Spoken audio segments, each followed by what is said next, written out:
Բարև ձեզ, Ստեփան Գրիգորյան YouTube-յան ալիքի մասնակիցներ, ողջունում եմ ձեզ բոլորիդ։ Այսօր նոյեմբերի 10-ն է, մենք շարունակում ենք մեր աշխատանքը։ Այսօր ես ձեզ հետ ուզում եմ խոսել, գիտեք ինչի մասին։ Բավական ակտիվացան նախկինները, Ռոբերտ Քոչարյանը, Սերժ Սարգսյանը ինչ-որ ինտերվյուներ տվեցին, բավական ծավալուն, բավական ակտիվացավ Ջեյխուն Բայրամովը, արտգործնախարարը Ադրբեջանի, նույն թեմաներից խոսացին, զուգահեռ նույն օրերին, երեք չառաջորը, նույն թեզեր, օրինակ արդարացնել Ռուսաստանը 2020 թվականի պատերազմում, արդարացնել իր դերը Ռուսաստանին, որ իբր Ռուսաստանը ուզում էր օգնել Հայաստանին։ Մենք տեսնում ենք այդ տենդենսը նախկինների ակտիվացում և Ադրբեջանի ակտիվացումը Ղարաբաղի հարցով, ինչի հետ է դա կապված, Ադրբեջանը պահանջում է մեզանից այսօր էլ, որ մոռանանք Ղարաբաղի հարցը, ինչի հետ է կապված։ Այսօր դրա մասին ենք խոսալու, դա կլինի գլխավոր թեման, ակտիվացան մարդիկ, ովքեր դավադրության տեսությունների կողմնակից են, ներսում Հայաստանի ներքին քաղաքականության մեջ լարվածությունը ուժեղանում է, անպայման այսօր դրա մասին պետք է խոսենք, ինչ վտանգներ են առաջանում մեզ համար, Հայաստանի համար, մեր պետության համար։ Ուրեմն, սկսում ենք մեր աշխատանքը, խնդրում եմ ձեզ բաժանորդագրվել, կիսվել, լայքել, շատ լուրջ փուլ է մտնում հայոց պետականությունը, մեր հասարակությունը։ Ինֆորմացիոն պատերազմը Հայաստանի պետության դեմ ուժեղանում է, գալիս է և Ռուսաստանից, և Ադրբեջանից, ներսում ստանում են իրենք աջակցություն ու մենք էլ ավելի ուշադիր պետք է լինենք։ Դա է պատճառը, որ խնդրում եմ բաժանորդագրվել, կիսվել, լայքել, որ մեր YouTube-յան ալիքը, որը տալիս է օբյեկտիվ ինֆորմացիան, զարգանա, ուժեղանա։ Գիտեք, ես միջև անցնել այդ գլխավոր հարցերին, նախկինները ինչ են ուզում հայ ժողովրդից, Ջեյխուն Բայրամովը ինչ է ուզում հայ ժողովրդից, միջև անցնելը ես ուզում եմ մեկ փաստի մասին ձեզ ասել։ Ուրեմն Նիկոլ Փաշինյանը դա 3-4 օր առաջ էր, երբ որ լրագրողների հարցերին պատասխանում էր, ինքը խոսեց Եզրաս արքեպիսկոպոս Եզրասի մասին։ Նու ինքը ասում է Եզրաս Ներսիսյան։ Ու ինքը ասեց, որ եթե հենվենք այն ինֆորմացիոն դաշտի, որը կա Հայաստանում, Եզրասը դա KGB-ի ագենտ է։ Նիկոլ Փաշինյանը այդ միտքը ասեց։ Գիտեք, ստեղ հարցը շատ կարևոր է։ Մենք միշտ բարձրացնում ենք մեկ հարց։ Լյուստրացիա պետք է արվի։ Պետությունը պետք է անցկացնի լյուստրացիա, ուսումնասիրի ով է, որ երբ որ մարդը ուզենա քաղաքական դաշտ մտնել, ուզենա, չգիտեմ, ընտրվել պատգամավոր, պաշտոն ստանալ կամ, չգիտեմ, պետության դեմ քայլեր անի, որ մեր պետությունը ունենա արխիվներում, պայեսներում այդ ինֆորմացիան ու հրապարակի։ Ի պաշտոնե, ասի, գիտեք ինչ, այս մարդը ուզում է պատգամավոր դառնա, բայց ինքը եղել է ինչ որ ժամանակ առաջ կամ այսօր էլ ինչ որ երկրի լրտես է։ Օրինակ եմ ասում։ Բայց քանի որ դա չարեցինք ու հիմա նեղն ընկան իշխանությունները, քանի որ Վերնախավը մեր հայ առաքելական եկեղեցու ակնհայտ դուրս եկավ իշխանությունների դեմ, ակնհայտ պրոռուսական է, հիմա պաշտպանվում է իշխանությունը ու Նիկոլ Փաշինյանը անձամբ անում է լյուստրացիա։ Փորձում է ասել, որ օրինակ այս կոնկրետ մարդը ինքը KGB-ի կողմից վերբով կառված է։ Միթե ավելի լավ չէ լյուստրացիա անցկացնել, որ օրենքը հիմա աշխատեր, այլ ոչ թե անձամբ վարչապետը ստիպված լինի մեզ տեղյակ բայել ինչը ինչոց է։ Մյուս հարցին, որին ես ուզում եմ կարճ անդրադառնալ, շատ կարևոր Թուրքիայի դիրքորոշումը այսօրվա զարգացումների, որոնք Հարավային Կովկասում գնում են հայ-ադրբեջանական, դուք գիտեք, Էրդողանը Բաքվում էր, այդ հաղթանակի շքերթի մասնակցեց, բայց իր հայտարարությունները շատ ու շատ ավելի զուսպ էին, քան թե եղել են նախկինում, ինքը գոված եւ Փաշինյանին եւ Ալիևին, որ խաղաղության ճանապարհով գնում են, ինքը ասեց, որ իրոք բացվեց մեծ հնարավորություն, պատուհան հնարավորությունների Հարավային Կովկասում, այդ մեսեջները ուղարկեց։ Լավ է, դա նորմալ է, բայց մենք սպասում ենք, որ բացի սահմանը Թուրքիան, որ այդ ջանքերը, որը դնում էին եւ Ադրբեջանը եւ Հայաստանը, ոչ միայն Հայաստանը, ու Թուրքիան, որ սկսեն աշխատել միայն սահմանի բացումից հետո լուրջ փոփոխություններ կսկսվեն տարածաշրջանում ի օգուտ Թուրքիայի, Ադրբեջանի ու Հայաստանի։ Բայց մենք տեսնում ենք, որ դեր Թուրքիան դեր տատանվում է, բացել թե չբացել։ Մեսեջները դրական են, բայց տատանվում է։ Դրական մեսեջներից նաև նա է, որ Թուրքիայի տրանսպորտի եւ ենթակառույցների Թուրքիայի նախարարը հայտարարություն արեց, որ իրանք սկսեցին պատրաստել հանդիպում Ադրբեջան, Հայաստան, Թուրքիա, հենց համապատասխան նախարարների, ովքեր զբաղվում են ենթակառուցվածքներով, կոմունիկացիաներով, տրանսպորտի նախարարներին, 3 երկրների, ու իրանք ասում են, մենք պատրաստ ենք ընդունել հայկական կողմին Թուրքիայում, սպասում ենք Ադրբեջանի համաձայնության։ Իրենց կախվածությունը Ադրբեջանից բավական մեծ է այսօր էլ, եւ քաղաքական, եւ այլ ձևերով։ Թուրքիայի պաշտոնյաները ասեցին, որ պլանավորում են, դիվանագետները ասեցին, որ պլանավորում են ապրիլ ամսին, երբ որ լինի Անտալիայի դիվանագիտական ֆորում, այդ հայտնի հիշում եք ֆորում է Թուրքիայում, որը անցկացվում է, այդ ֆորումին մասնակցում էր եւ Նիկոլ Փաշինյանը աշխատանքների, հիշում եք մի անգամ, եւ Արարատ Միրզոյանը նաեւ մասնակցում են Թուրքիայում եղել է։ Այդ ֆորումի շրջանակներում, որը մյուս տարվա ապրիլին կլինի, պլանավորում են նորից հրավիրել Հայաստանի պատվիրակությունը, մակարդակի մասին չեն ասում թուրքերը, բայց պատվիրակությունը ու շատ են ուզում, որ երակոմ հանդիպում կայանա։ Թուրքիա, Հայաստան, Ադրբեջան։ Մեսեջները դրական են, բայց ցավով պետք է ասեմ, որ դեռ Թուրքիան պատրաստ չի բացել սահմանը,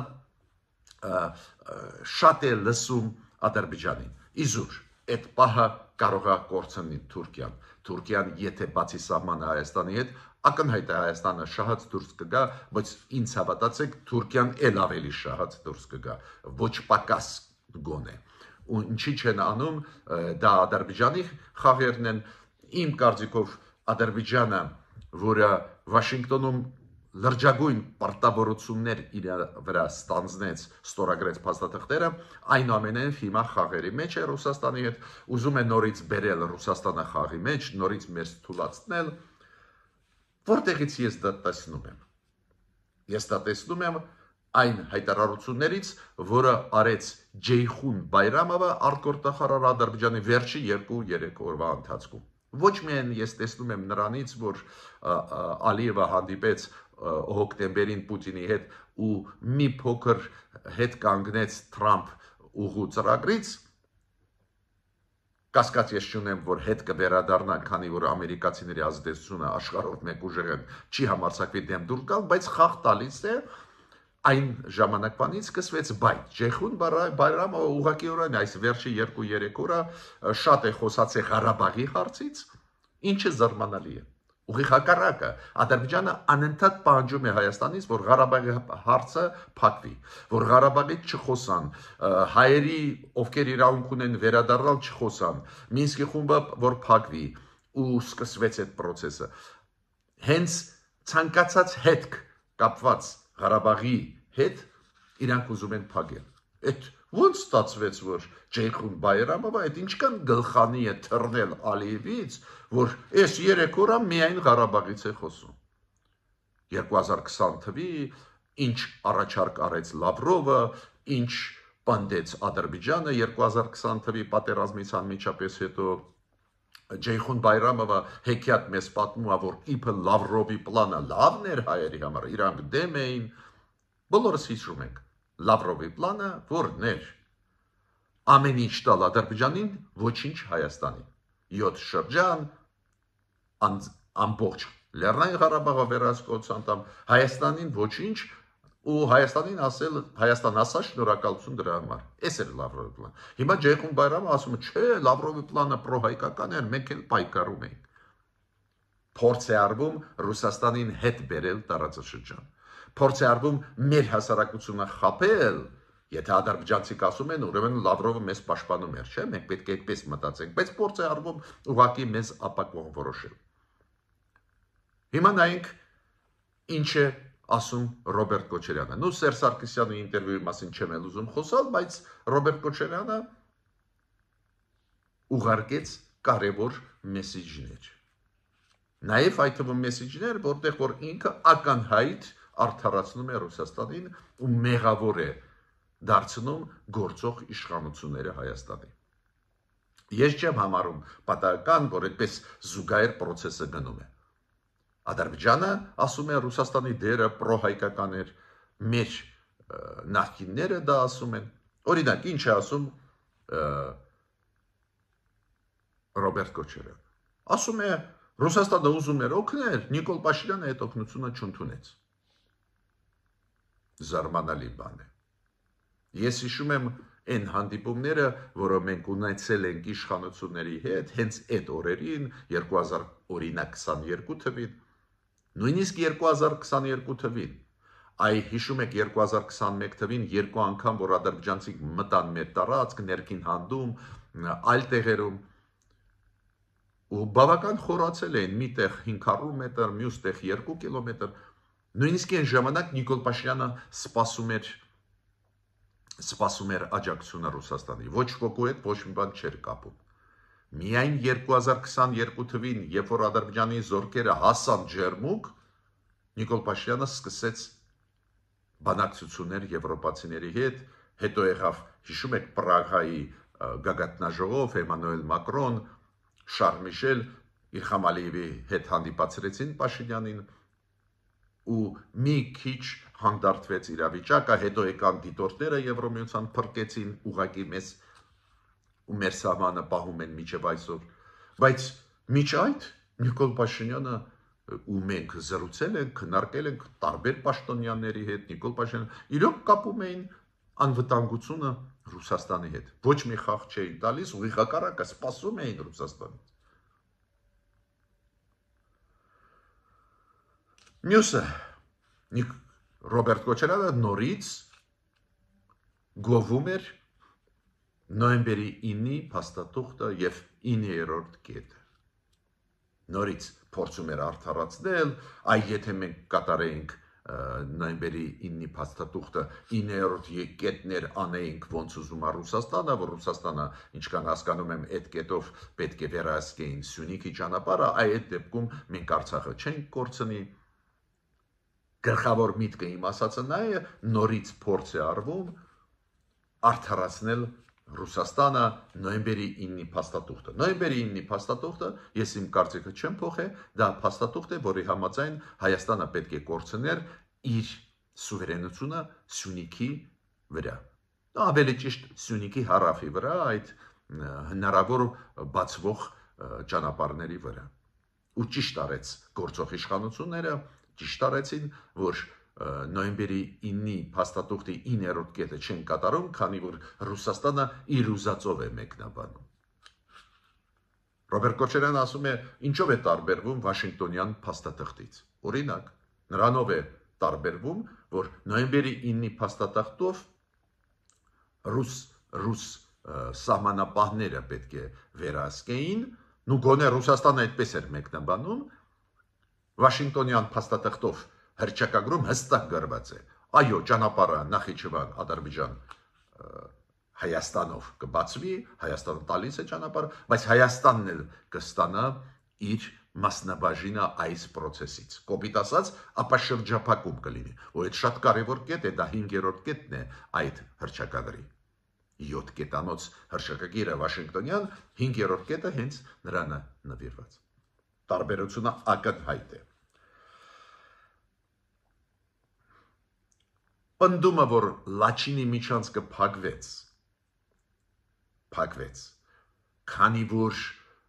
մենք չտվեցինք Ռուսաստանին Սյունիքի ճանապարհները, վիճելի թեզ է, բայց ամենակարևորը գիտեք այդ թեզում ինչ է,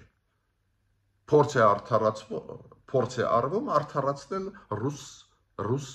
խաղաղապաներին, իրանք չեն կատարել իրաց պարտականությունը Լաչինի միջանցքը, որ անխափան աշխատի, փորձ է արվում արդարացնել, այդ դուք ստեղ ճանապարհ չտվեցիք, ռուսները այնտեղ ադրբեջանցիների հետ փակեցին ճանապարհը։ Գիտեք, այս նոյեմբերի 9-ի 2020 թվականի փաստաթուղթը առաջի 8 կետերը այս կամ այն կերպով կապված էին, հիշում եք, Լեռնային Ղարաբաղի հայերի անվտանգության հետ։ Այնտեղ կա կետ, որի համաձայն խաղաղապահներ են մտնում, այնտեղ կա կետ, որ Լաչինի միջանցքը անխափան աշխատի, բոլոր այդ կետերը խախտված էին։ Ինչի պետք է Հայաստանը կատարել 9-րդ կետը։ Ու ստեղ փորձ է արվում նախկինների կողմից արդարացնել Ռուսաստանի գործողությունները։ Կամ Պրահա գնաց Նիկոլ Փաշինյանը լավ կյանքից չի գնացել։ Մենք միջև այդ ենք ասում, պետք է գնանք Եվրոպա, Եվրոմիություն, Միացյալ Նահանգներ ներգրավեք, որ մեզանից ամեն ինչ չխլեն, ուշ, բայց սկսեց գործել այսօրվա իշխանությունները։ Ուշ, այո, ուշ սկսեցին գործել։ Գնացին Պրահա, դուք հիշում եք օկտեմբերի 4-ը կամ 5-ն էր 2022 թվականի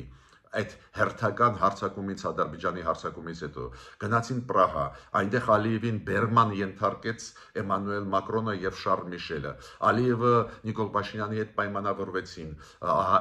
Նիկոլ Փաշինյանը ճանաչեց Արցախը որպես անբաժանելի մաս Ադրբեջանի, դրանով կանխեց նոր հարձակումներ Հայաստանի վրա։ Այդ process-ը փրկեց մեզ։ Հետո եկան դիտորդներ Եվրոմիության։ Ու այդ process-ի դեմ խոսալ ես ճիշտն ասած զարմացած եմ։ Ու ասել, որ այդ Պրագայի պատճառով մենք կորցրենք Արցախը, դա էլ է զարմանալի։ Ռուսաստանը Պուտինյան, Ռուսաստանը հանձնեց Արցախը վաղուց է, հանձնեց 2020 թվին։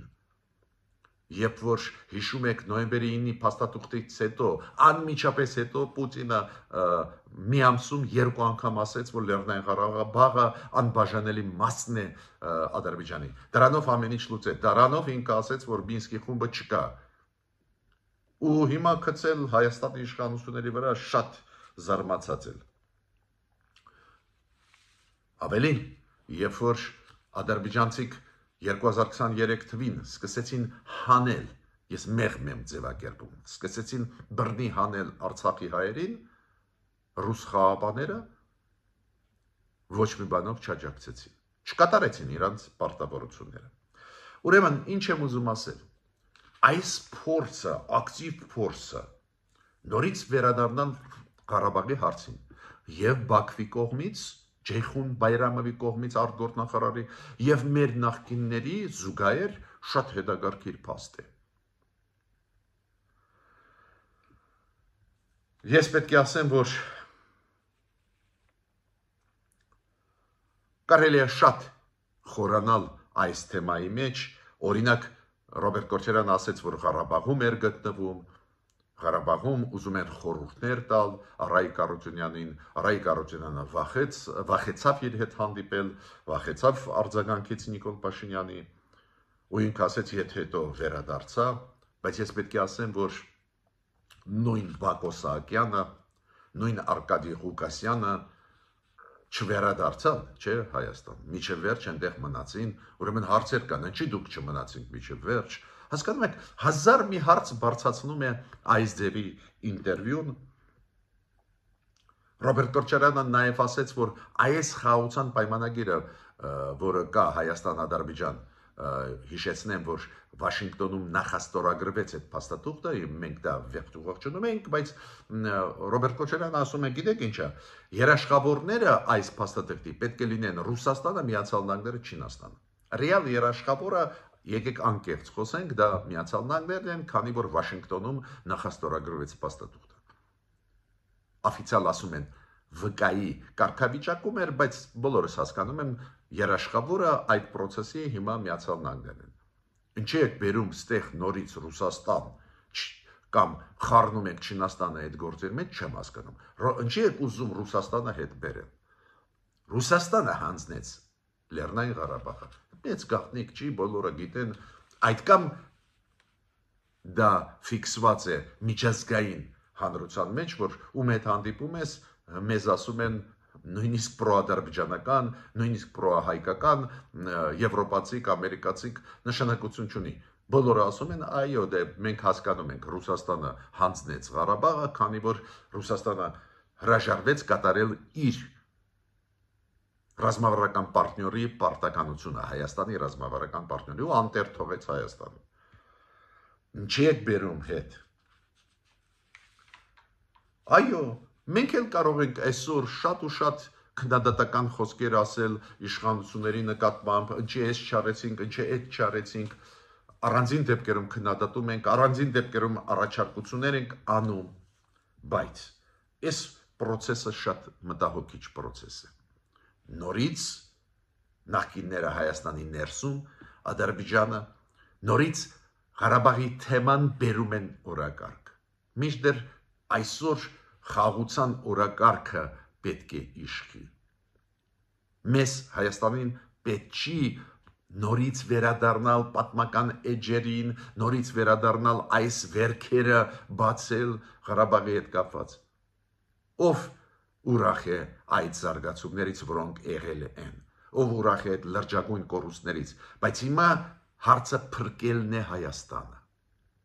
Կամ ինչ շատ զարմացնում է, չգիտեմ, դա կարող է նախընտրական փուլ մտած գործիչներն են,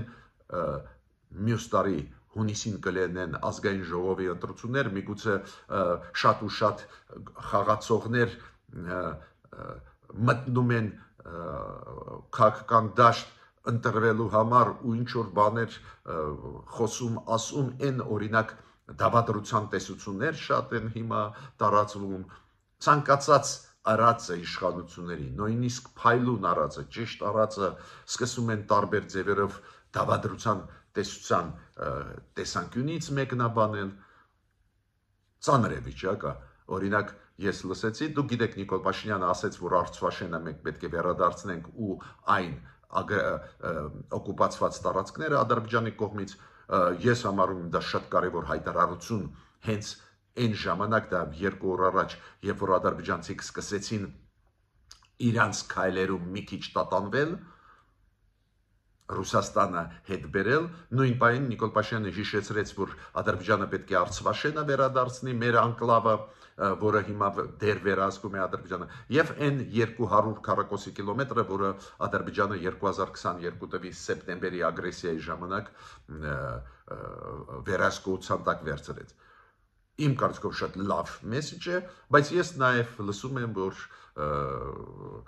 որ այդ ինչ որ դավադրության տեսության շրջանակներում են նայում, որ էլի ինչ որ բան ուզում է հանձնի, ու դա շատ վտանգավոր տենդենց է։ Կամ հիմա թեզ են առաջ քաշում, որ Թուրքիան եւ Ադրբեջանը շատ են ուզում, որ վերընտրվի Նիկոլ Փաշինյանը։ Ես էլ ասում եմ, համոզված չեմ։ Ուղղակի հակառակը, եթե չվերընտրվի Նիկոլ Փաշինյանը մյուս տարվա հունիսի ընտրություններին, Ադրբեջանը կսկսի ուժային քայլեր մեր դեմ, քանի որ կասի տեսակ ռևանշիստները եկան իշխանության, խաղաղություն ուզող իշխանությունը պարտվեց, ռևանշիստները եկան, մենք պետք է կանխենք ռևանշիստների հնարավոր հարձակումները Ադրբեջանի վրա։ Ուղղակի հակառակ տրամաբանություն կարող է աշխատել։ Այո, մենք հիբրիդային պատերազմի տակ ենք, մեր ժողովուրդը, մեր պետությունը, պետք է ջոկենք ինչ է կատարվում, փորձ է արվում հետ մեզ տանել այս խաղաղության օրակարգից ու ստեղ շատ բան ունի անելու հենց իշխանությունը։ Հետևողական պետք է շարունակի աշխատել իշխանությունը, մյուս կողմից այդ հիբրիդային պատերազմների դեմը պետք է առնի, հույսով եմ, որ մեր հասարակությունը այդքան գրագետ է, որ հասկանում է այդ զարգացումները։ Մյուս կողմից մարդկանց ես չեմ մեղադրում։ Այդ հոսքերը սուտ լուրերի, մանիպուլյացիաների այդքան մեծ են, որ առանձին դեպքերում մենք փորձագետներս հազիվհազ թե տակից դուրս են գալիս ու հասկանում ենք ինչ է կատարվում։ Ուրեմն այս վերջի ժամանակվա process-ը որն է։ Փորձ է արվում նորից մեզ մխրճել Ղարաբաղի հարցի մեջ, որ մենք սկսենք բանավիճել պաշտոնական նաև մակարդակով ադրբեջանցիների հետ, ով ճիշտ էր, ով սխալ էր, այդ ինչ արվեց, այդ ինչ կատարվեց, շեղել Թրամփ ուղի ծրագրերից, շեղել կոնկրետ ծրագրերից, որոնք մենք իրականացնում ենք Եվրոմիության հետ։ Մենք փորձագետներս չպետք է թույլ տանք, որ դա լինի։ Այո, ընտրական այդ շողկը, ընտրական մյուս տարվա ընտրությունների հետ կապված կա, նաև այդ գործոնն է աշխատում, բոլորը ուզում են ինչ-որ օրիգինալ լինել, դավադրության տեսությունները առաջ բերում են, որ իրենց վրա ուշադրությունը դարձվի, բայց նաև կա հետևողական աշխատանք նախկինների պրոռուսական ուժերի Հայաստանում, նաև Ռուսաստանի հետ, նաև Ադրբեջանի հետ, այդ բոլոր ուղղությունները խաչվում են Հայաստանում ու ստեղ շատ բան է կախված ինչ է անում իշխանությունը։ Մինչ նոր հանդիպումներ։